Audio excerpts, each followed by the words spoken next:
현금 흐름표를 보시면요. 영업 현금 흐름 꾸준하게 16년도부터 17년도 좀 줄어들었지만 17년도 때 급격하게, 18년도 때 급격하게 늘어난 상황이 되겠고요. 배당금 지급 지속적으로 늘어나고 있고, 자사주 매입에 굉장히 적극적입니다. 그 애플에서 발표를 할 때, 그 현재 해지사에 보유하고 있는 그런 현금 흐름을 통해서 자사주 매입에 적극적으로 대응하겠다라고 발표를 했었거든요. 19년도도 기대를 하면 좋을 것 같고, 영업 현금 흐름에서 자본적 지출을 빼면 프리캐시 플로우가 나오죠.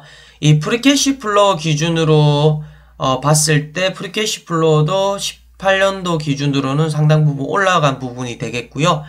배당금 지급을 하고도 50.4 빌리언 달러가 남아있는 그런 구조를 가지고 있습니다. 18년도 때. 다만 자사주 매입이 상당 부분 일어나다 보니까 프리캐시 플로우에서 배당금과 자사주를 감안했을 때는 약 마이너스 22.3 빌리언 달러가 이렇게 기존에 들고 있는 현금에서 빼쓰는 구조를 하게 되는데, 아까 말씀드렸다시피 해외지사에 두둑한 현금이 있기 때문에 이렇게 자사주 매입을 통해서 현금이 유출된다고 하더라도 충분히 감당할 수 있는 수준이다 라고 볼 수 있습니다. 차입금 나누기 프리캐시 플로우를 보시면은 1.8년 앞서 말씀드렸듯이 2년 안에 프리캐시 플로우로 차입금을 모두 갚아낼 수 있는 우량 재무 구조를 가지고 있고요. 현금 배당금만 지급했었을 때 약 현금 배당 성량이 21%밖에 되지 않습니다. 그렇기 때문에 자사주 매입이 종료되고 해당 재원을 현금 배당에 투입을 한다면은 상당 부분 현재 시가 배당률 1.7%보다 상당 부분 높은 시가 배당률을 앞으로 기록할 수 있는 가능성을 가진 기업이고요. 그렇다면 이렇게 좋은 기업인 애플도 위험 요소가 있겠죠.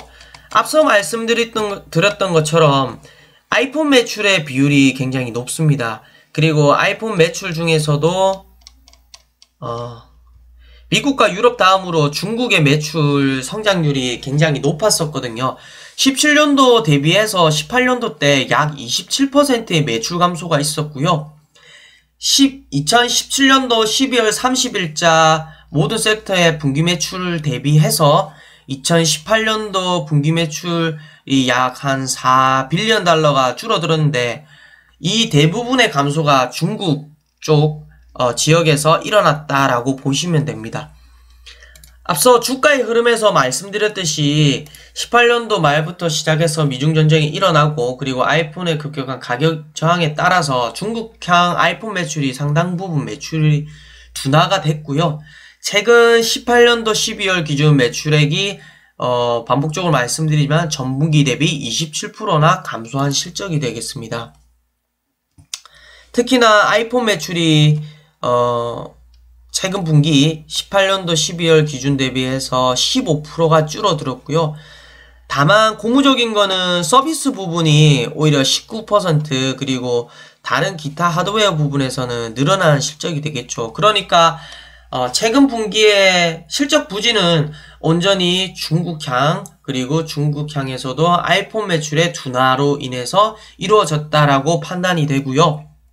반면 기회 요인을 본다면 서비스 매출이 굉장히 많이 늘어나고 있습니다. 18년도 1분기부터 최근 분기까지 꾸준하게 늘어나고 있고, 최근 분기 기준으로 19%가 성장을 하고 있고요. 서비스 매출이 굉장히 고마진 구조입니다. 애플의 보고서를 보시면 그로스 마진이라 해서 매출 총이익이죠. 하드웨어 부분이 34%고요. 매출 총이익률이. 서비스 부분이 무려 62.8% 기준입니다. 그렇다면 운영 비용이랑, 그리고 영업 비용, 그리고 영업 외 비용, 그 다음에 세금 등을 모두 다 감안하더라도 약 해당 매출 총이익에서 15%에서 한 20% 정도 감소한다고 추정을 할 수 있거든요. 그렇게 된다면은 매출 총이익 62%에서 운영비용과 세금 감안을 추정 시에 순이익률이 약 한 45에서 50% 정도가 서비스 매출에서 순이익률로 나타나지 않나, 그렇게 판단이 되고요.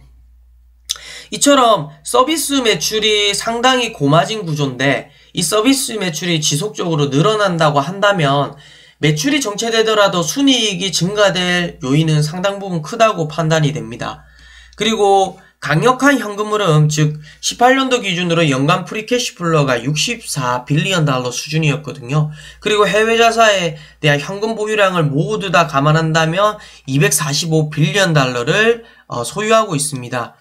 영업 보고서를 보시면은 2018년도 12월 29일자 기준으로 245빌리언 달러의 캐시, 현금을 보유하고 있고요. 현금성 자산이라. 그렇기 때문에 이 현금 보유량을 시가총액 현재 841빌리언 달러랑 비교를 하자면 약 시가총액의 29%를 현금으로 가지고 있다라고 보시면 됩니다. 부차적으로 애플카라든지 폴더블, 5G 등 다양한 앞으로의 미래 모멘텀이 존재하고 있는 상황이기 때문에 애플의 2019년도에 그런 매출 구조를 보실 때는 서비스 매출의 증가와 서비스 매출의 마진율을 함께 보는 것을 추천을 드리고, 그리고 강력한 현금 흐름을 통해서 지속적인 자사주 매입, 그리고 현금 배당 확대를 힘쓰기로 그렇게 발표를 했기 때문에 오히려 배당 성장주의 모습도 가지고 있다라고 판단이 됩니다. 이상 모든 내용들을 썸머리를 해보면요. 미중 전쟁에 따라서 중국향 아이폰 매출이 감소를 했지만 서비스 매출이 지속적으로 증대되고 있고 최근 분기 기준으로 19%, 그리고 순이익을 추정을 하자면 50%의 고마진 구조이기 때문에 19년도의 매출 구조는 서비스 매출을 집중해야 된다라고 판단이 들고요. 그리고 연간 프리 캐시플로우가 64빌리언 달러에 달하는 강력한 현금 흐름을 보유하고 있고, 지금 보유한 현금 자체도 245빌리언 달러로 굉장히 많죠. 이 현금을 가지고 어떤 인수합병이라든지 주주 친화적인 그런 정책을 펼 수 있으니까 그런 걸 기대를 하는 한 해가 될 수도 있고요.